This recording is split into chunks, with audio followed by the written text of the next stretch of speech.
at just the right moment. Yeah. But we're told now by government sources they weren't sleeping. It does appear they were distracted by mundane tasks and they should have been paying attention. All right, Tom, thank you. Let me bring in Arthur Allen Woolk, who's an aviation attorney and an airline safety expert.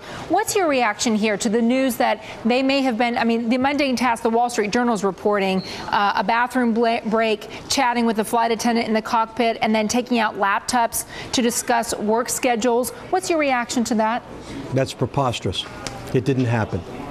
What happened is it is very likely, and in my opinion, they were sleeping. You can't sit on a laptop and ignore air traffic controllers constantly trying to raise you on the radio. And it's not just one air traffic controller. He's giving you one frequency change. There'll be another one 15 minutes later with another frequency change. You can't sit in an airplane cockpit and do nothing for an hour and 20 minutes. It's simply not possible. I know that just from my own computer use that it is possible to sit if you're very intent in your activity. It is possible to hear someone talking to you and not to have that register. If federal authorities go in, if the cockpit voice recorder in this case, if the pilots themselves say, look, we were involved with these other things that were distracting us, is there a possibility here that it happened that way and that it happens more than we even realize? I would say the possibility is non-existent. In addition to that, their job in an airplane that is certified for being flown by 2 pilots is to pay attention, to watch the instruments, to watch the autopilot, to check and recheck, to make sure that nothing goes wrong.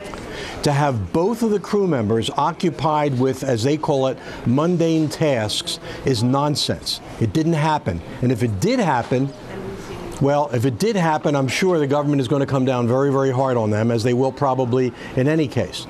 Okay, so let me ask you, because one of the things we wanted to talk to you about today is the question about whether on some of these long-haul flights when pilots are tired, and we know that federal investigators are concerned about how much pilot fatigue contributes to near crashes or crashes themselves, should the rules change?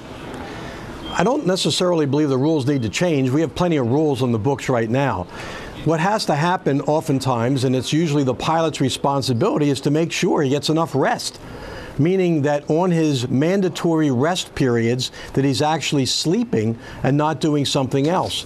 And I think one of the investigations that will be made in this case is to find out what did these crew members do in the last 24 to 48 hours that may have impacted their ability to stay awake. This was not a long flight. This was a short flight. Neither of the crew members should be sleeping on this short flight.